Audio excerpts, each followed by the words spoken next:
فنفوز والله فوزا عظيما. قريب يا مظلوم كربلاء يا ابو علي، يا قتيل العداء ومسلوم العمامة والرداء، يا سيد الشهداء. كيف يصعب بما تقول الرواحي من سقطوا الهموم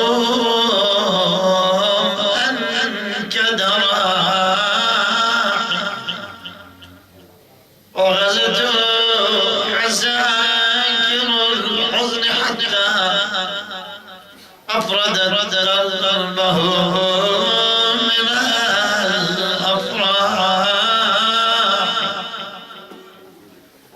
كيف تلين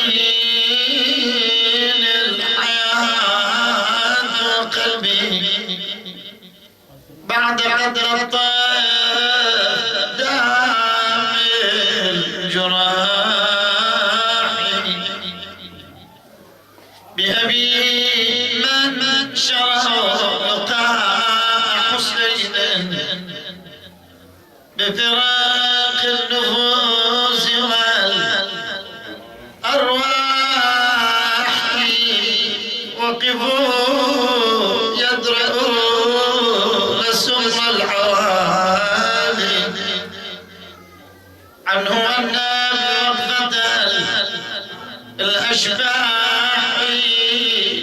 ووقوا به ضدها بالنحور البيض والنابل بالوجوه الصباح. فئة إن تعاورت نقع ليلا أظهروا في سنا شهبا الرماح. وإن قبلت السيوف وطافت أكؤس الموت وانتشى كله صاحي باعدوا بين قرب والمواضع وجسوم الأعداء والأرواح. أدركوا بالحسين أكبر عيد فغدوا في ملطفه أضاحي. لست أنسى من بعد أمطار عصف وعدي مثل سيل البطاح. وهو يحيي دين النبي بعظم بزنائر ذلة الشام. تطير القلوب منه ارتياعا كلما شد راكبا ذا الجناح. ثم لما نال الظما منه الشمس ونزف الدماء والثقل السلاح. أوقف الطير يستريح قليلا فرماه القضاء بسهم متاح. وهو العاش للضرار للمصاب من النواحي.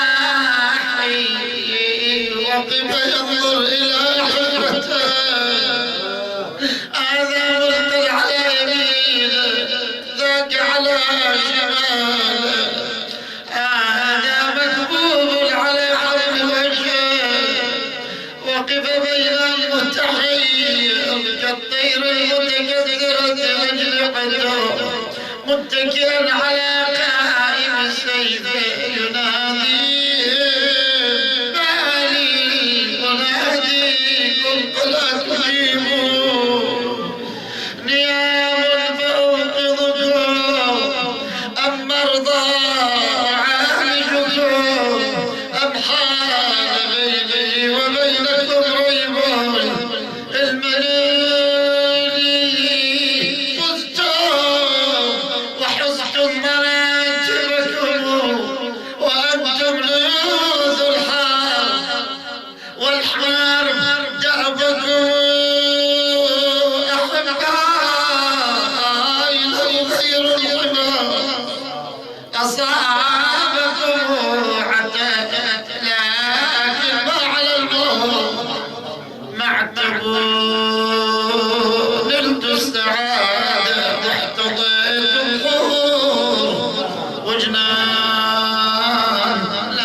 لكن تركت حسين حاير بين عدوان يعتب عليكم والدمع بالخد بدران عن حرة التربان قعدوا يا شيايب اقعد يا ابو فاضل يا زردان للحريم واركب حصانك بالعجل والماء يجيب والحق على زينب قبل تمشي غريبة من غير والي وتركب ظهور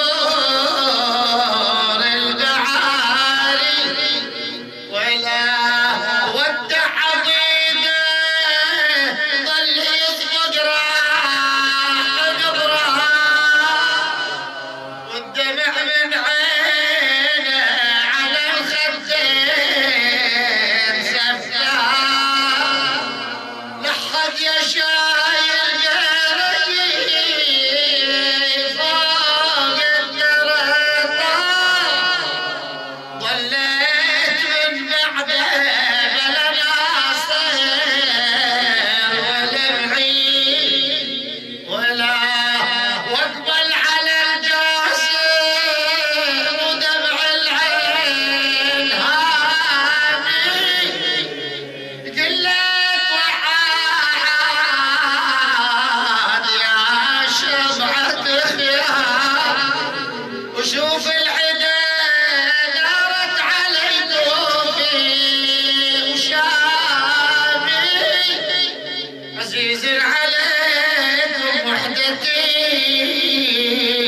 يا ابن البابي ولا شبان حربي عاد مسكم لا تناموا يا ابني عيد اقعد وقدم لي الميمون وقف الخواتات عقب عيني لا يضيعوا وارجع بهم الارض المدينه يا عاضي العين ولا واقبل على الخيمه وعبراته جريح ينادي على زينب وبناته خفيه قومي يا زينب واسرج الميمون لي بس الله بعد عيني بهالنساوي لكن الأمر لله ولا عدوان إلا على الظالمين وسيعلم الذين ظلموا أي منقلب ينقلبون والعاقبة للمتقين وسامته يركب إحدى اثنتين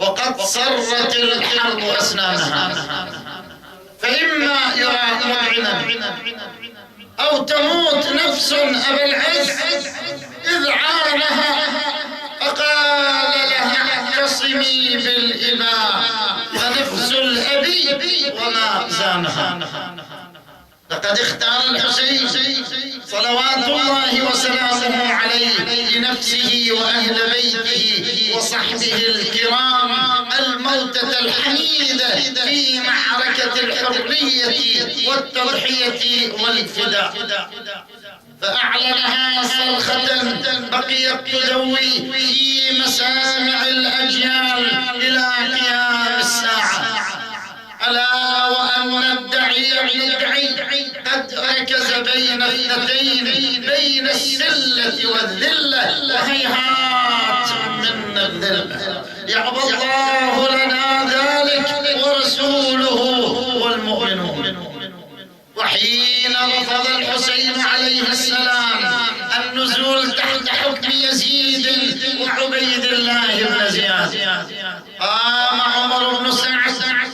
بوضع خططه الحربية وتراتيبه العسكرية. وأول عمل قام به أن نظم الحراس القوية على طول المشارع بمنع الحسين وأهل بيته وصحبه الكرام من ورود الماء، ظنا منه أن يقبض على الحسين ويستلمه تسليم اليد.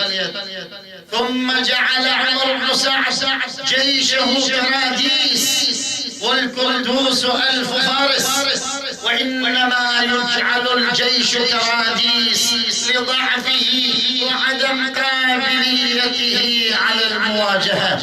وعمر بن سعد يعلم أن رجال الحسين قلائل ولكنهم يمتلكون عقيدة راسخة كالجبال الرواسي، فجعل جيشه كراديس في قبال أنصار الحسين، جعل كل 10,000 فارس كراديس. ثم قسم عمر بن سعد جيشه إلى 5 أقسام، إلى ميمنة وميسرة وقلب وطلائع ومطاردة. فجعل على الميمنة عمرو بن الحجاج الزبيدي، وعلى الميسرة شمر بن ذي الجوشن، وعلى الطلائع الأزرق الشامي، وعلى المطاردة عبد الله الشعبي. ثم صف الخيل أمام رجالات الحسين وعليهم شبث بن ربعي وبأيديهم الرماح، وصف الرماة بالنبال وعليهم الحسين بن تميم. ثم قسم عشائر الكوفة فجعلها أرباعا وجعل على كل ربع رئيسا، وثبت هو في المركز ودفع الراية إلى مولاه الجريد. ولما انتهى عمرو بن سعد من وضع خططه الحربية وتراتيبه العسكرية، قام الحسين صلوات الله وسلامه عليه بوضع خططه الدفاعية. وأول عمل قام به الحسين عليه السلام أن أمر أصحابه الكرام بحفر الخندق حول المخيم إلا الجهة التي يبرز منها الحسين وأصحابه الكرام.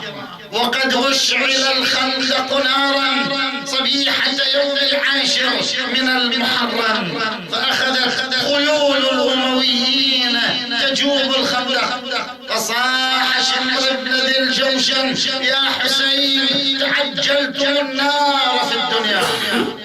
فأجابه الحسين عليه السلام: أنت أولى بها صليا يا ابن راعية المعزة.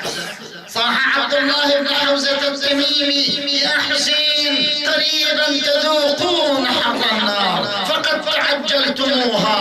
فدعا عليه الحسين عليه السلام: اللهم أذقه حر النار. فنفر به فرسه وألقى به في الخندق فاحترق لعنة الله عليه. ثم أمر الحسين عليه السلام صحبه الكرام فقربوا الأطناب وأدخلوها في بعضها، وجعلت على هيئة هلال حماية لها من خلفها وعن يمينها وعن شمالها من هجوم الأعداء.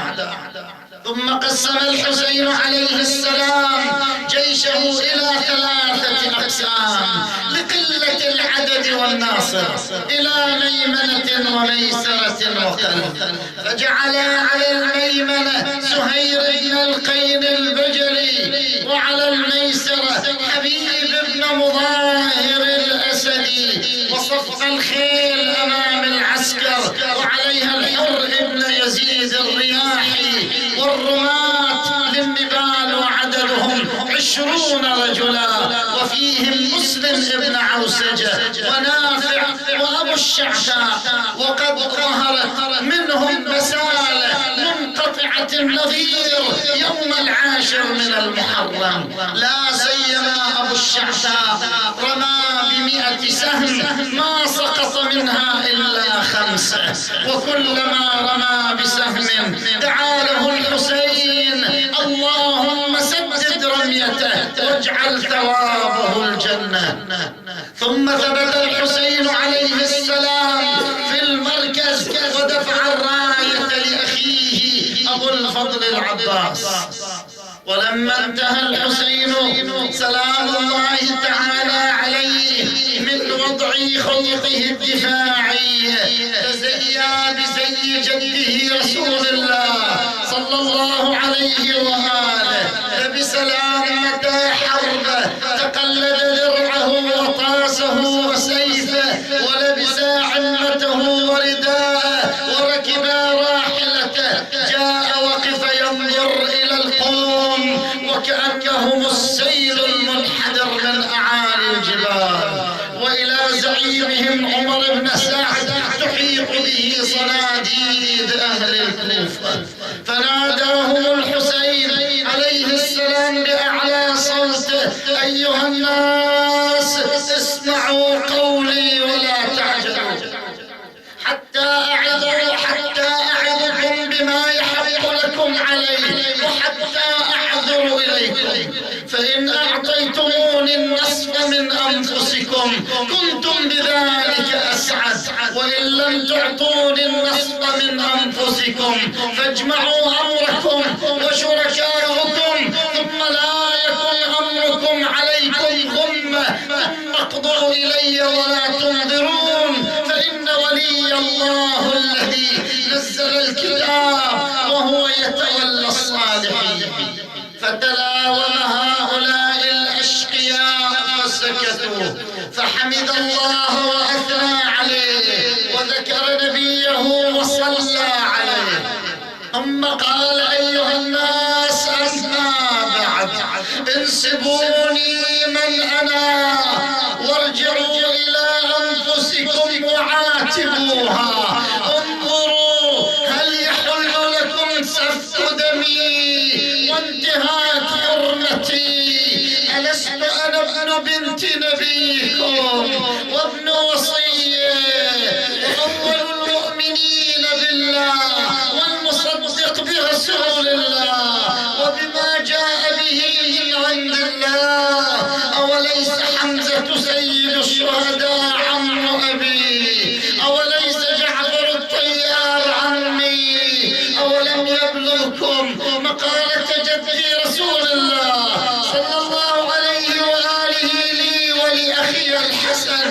هذان سيدنا شباب أهل الجنة، فإن صدقتموني بما أقول وهو الحق والله ما تعمدت الكذب منذ أن علمت أن الله يمقت عليه أهله. وإن لم تصدقوني فإن فيكم من إن سألتموه أخبركم. سلوا جابر بن عبد الله الأنصاري وأبا سعيد الخدري وسهل بن سعد الساعدي وأنس بن مالك وزيد بن أرقم، يخبروكم أنهم سمعوا هذه المقالة لي ولأخي. أما في هذا حاكم لكم عن تفكير لي؟ فتصارخت النساء والأطفال وحسينا أرسل إليهم أخاه أبا الفضل وابنه علي الأحوال: سكتاهم سيطول بكاؤهم بعدي. لكن القوم على أسماعهم وقر وعلى أبصارهم غشاوة عن رؤية الحق من كثرة أكل الحرام. قالوا: يا حسين ما نفقه شيئا مما تقول، انزل على حكم بني أمية فإنهم لن يروك إلا خيرا. فقال: هيهات هيهات أن أعطيكم بيدي إعطاء الدليل أو أفروا فرار العبيد. حينها تقدم شيطان القوم عمر بن سعد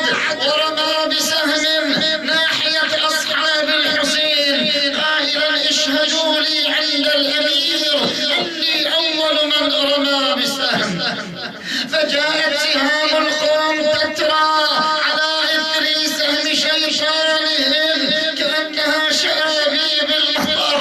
لم يبقى أحد من رجالات الحسين إلا وأصيب بسهم، فدعاهم الحسين: قوموا يا ليوث الهيجاء، يا أنصار دين الله، هذه نذر القوم إليكم، ما هي إلا ساعة وإذا بأصحاب الحسين مضرجين بدمائهم على موضع كربلاء. وقف بعدهم متحير ينادي: أبا بن ناصر، أبا بن ذهب يدل عن حرم رسول الله. وإذا بسيد العابدين عليه السلام قد خرج من خيمته يتوكل على عصاه وبيده السيف ويداه ترتعدان من شدة المرض، ينادي: لبيك لبيك يا أبا عبد الله. ناداه الحسين: بني علي، ماذا تريد أن تصنع؟ قال: أبا حسين، نداؤك قطعني قلبي، أريد أن أفديك بنفسي. صاح الحسين: أخي زينب، احبسي احبسي كي لا تخلو الأرض من خليفة المهدي. وإذا بالقوم قد ناجزوه القتال، نادى: أخي زينب، علي بثياب لا يطمع بها الأعداء. جاءت إليه بثياب رفضها الحسين. قال: أخي زينب، هذه الثياب من كتبت عليه الذل. فجاءت إليه بسراويل يمانية وقميص من الخز يبرق منه البصر، فأخذ السراويل وفجرها من أطرافها ولبسها تحت ثيابه، وأخذ القميص وخرقه بسيفه ولبسه تحت ثيابه. وإنما فجر الحسين السراويل وخرق القميص كي لا تسلب منه بعد ذبحه، ولكنهم صرفوها. حمل على القوم، انثالوا بين يديه، كشفهم عن المشرح، أخلى رجليه من الركاب، اغترف غرفة من الماء أدناها من فمه. وإذا بمنادي الأعداء: حسين، كيف تلتذ بالماء وقد هتكت حريمك؟ فألقى الماء من يده كي لا يهمس صاحب النفس الأبية. حمل على القوم، كشفهم عن المخيم، وجدها سالبة، علم أنها مكيدة كي يقتلوه ظمآنا. وإذا بمنادي الأعداء ينادي: حسين، لا تذوق الماء حتى تذوق الموت بسطة بعد بسطة. وإذا بهم يناجزوه للقتال للمرة الثالثة. عندها عاد إلى المخيم، نادى: أخي زينب، رباب، سكينة، رقية، أم كلثوم، فلانة فلانة، المنى للوداع، فقد بدا منكن الافتجاع، وهذا آخر الاجتماع. أحاطت به النساء والأطفال كالحلقة، هذه تقبل رأسه، هذه تقبل يده، تلك تقبل رجله. وإذا بالنداء من خلفه سكينة تنادي: أبا حسين، زلي من على ظهر جوادك، امسح بيدك على رأسي، طعني في حجرك، اصنع به كما يفعل بالأيتام. ضمها إلى صدره، ضم الوداع. بني سكينة، قطعتني يا قلبي، سيطول بعدي يا سكينة، فاعلمي ملك البكاء إلى الحباب نهاني، فلا تحرقي قلبي بدمك حسرة، ما دامت الروح واللي جثمان. فإذا مضت تأتي أولاد الذي تأتينا يا خيرة النسوان. ودعا ابنته سكينة، تحرك قليلا، وإذا بالندى من خلفه زينب تنادي أخي أبا عبد الله توكل انزل لي من على ظهر جوادك افتح لي على إقرار بردتك شمتوا في رحلي ثلاثة قبلتوا في صدري ثلاثة وجهت وجهها نحو المدينة نادت أمها فاطمة نفذت الوصية ضمها الحسين إلى صدره ضم الوداع أخي زينب تصدري أطفئ الأنوار بلا أخي زينب تصدري أهل السماء يموتون وأهل الأرض لا يبقون أخي زينب جدي خير مني أبي خير مني أمي خير مني ودع النساء والأطفال تحول إلى قتال الأعداء وهو يرتجف ويقول أنا الحسين بن علي آلت علمتني فأقبلت الخيل تدك بعضها بعضا قلب الميمنة على الميسرة والقلب على الجناحين خاض في أوساطهم خرج من أعراضهم صبغ الأرض بدمائهم نادى عمر بن سعد ويحكم أتدرون لمن تقاتلون هذا ابن الأنزع الوطين هذا ابن خواض الغبراء افترقوا عليه عدة فراق يفترقوا عليه 4 فرق فرقة بالسيوف وفرقة بالرماح وفرقة بالنبال وفرقة بالحجارة توجهوا نحوه بالحرب 4 السيف والرمح والخط والحجرة هذا وسيفه يرتل فيهم سيهزم الجمع ويولون الدموع حتى كره الرماء وأخذه نزف الدماء أوقف الطرف يستريح قليلا فجاءه حجر أبو الحبوب صكى جبهته نزلت الدماء غزيرة على عينيه لا يبصر طريقه رفع خميصه يمسح الدم على عينه بان بياض قلبه فجاءه السهم المثلث المنشور وقع في لب قلبه أولاد إمامها حاول استخراج السهم ما تمكن استوى على قامه فرسه كهيئة الجالس فانتزع السهم من قفاه انبعث الدم كالميزان ضعف الإمام عن القتال تمد الجواد يديه ورجليه وألصق بطنه بالأرض وأنزل سيده الحسين إلى وراء كربلاء غشي على الإمام من كثرة نزف الدم ما أفاق من غشوه وإذا بشمر متربع على صدره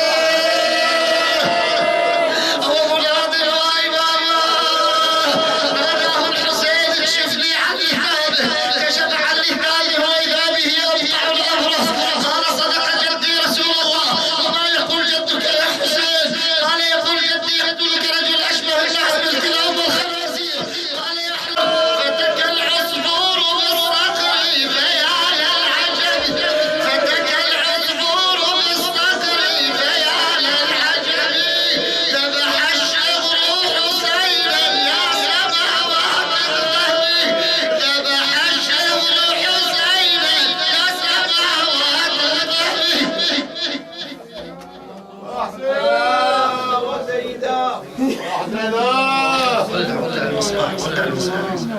ولع المصباح ولع المصباح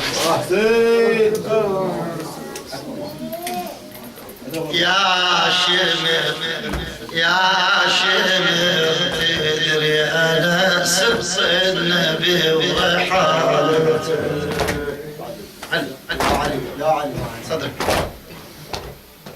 يا شمر يا شمر تدري أنا سبط النبي وحالته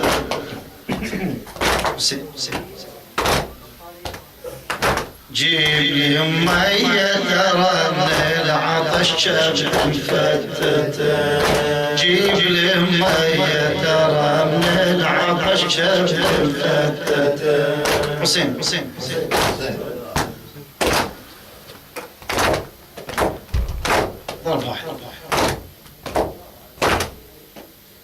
يا شمر قلبي يتفطر بالضما والفحيل،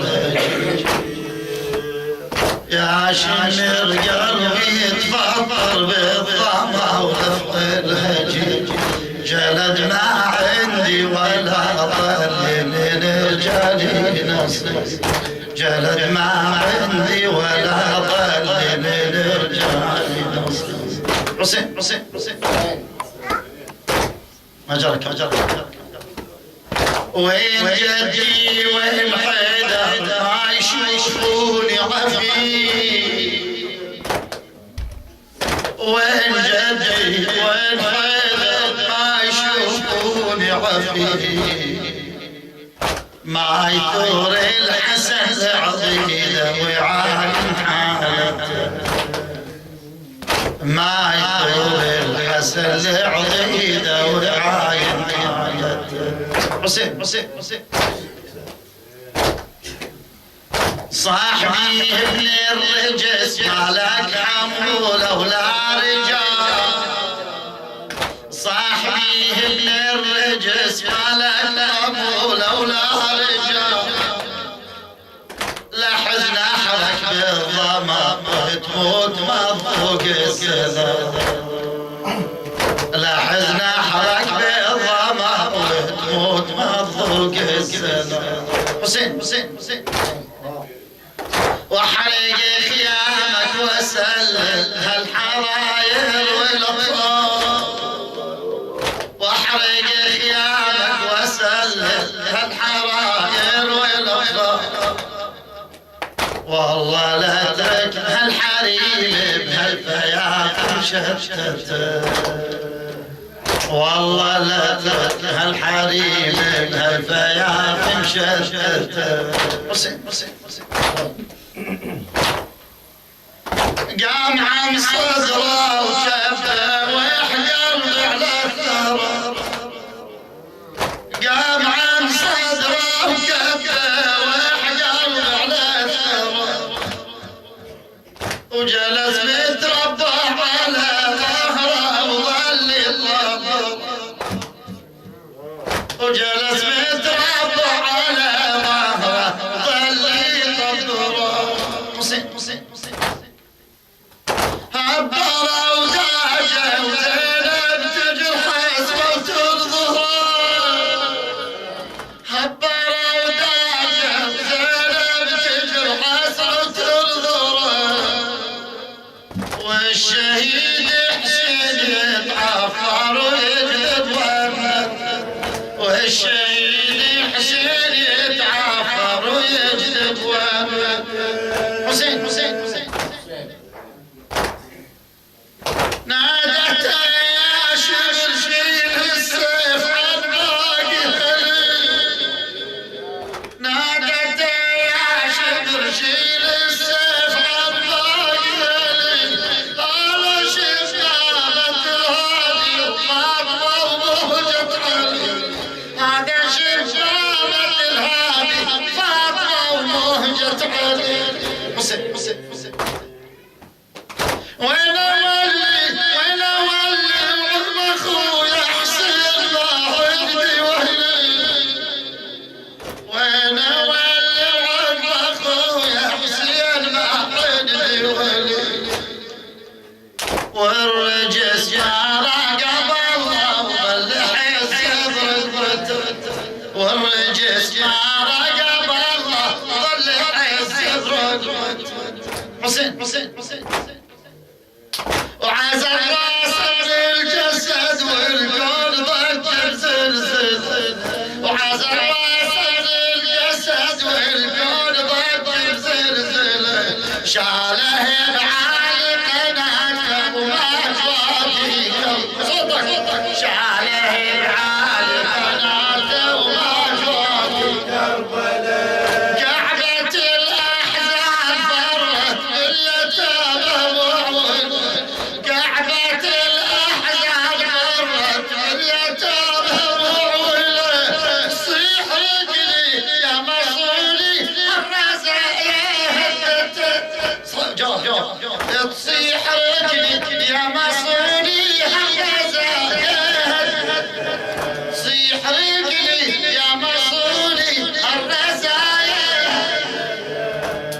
تصيحك لي يا مصوني هالرزايا هدته تصيحك لي يا مصوني هالرزايا يا حسين لا أنا بعدك عيشون ولا لذة مشارب يا الله اللهم إنا نقسم عليك بالزهراء وأبيها وبعلها وبنيها والسر المستودع فيها لا تدع لنا ذنبا إلا غفرته ولا عيبا إلا سترته ولا رزقا إلا بسطته اللهم اهدي كل فقير اشفع كل جائع اكسر كل عريان سد فقرنا بغناك لا تخرجنا من هذه الدنيا بعد عمر طويل حتى ترضى عنا يا كريم اقضي دين كل مدين اقضي حوائجنا وحوائج المحتاجين للدين والدنيا والآخرة اللهم فك كل أسير اللهم رد كل غريب اللهم شافي مرضانا وجرحانا ارجع مرقدين ومسافرين رد كيد أعدائنا في نحورهم جماعتي الحاضرين احفظهم فردا فردا المؤسسين والمسببين لهذا الاجتماع الشريف احفظهم في أنفسهم وأزواجهم وعيالهم ومتعلقين ومن تدود عنايتهم يا كريم وإلى أرواح موتانا وموتاكم موت الحاضرين وموت المؤسسين ومن مات على الإيمان ولا سيئة إلى أرواح العلماء والشهداء وإلى روح الوالد سماحة الشيخ حسن الباقري رحمه الله أن يقرأ سورة محترمة الفاتحة تسبقها الصلوات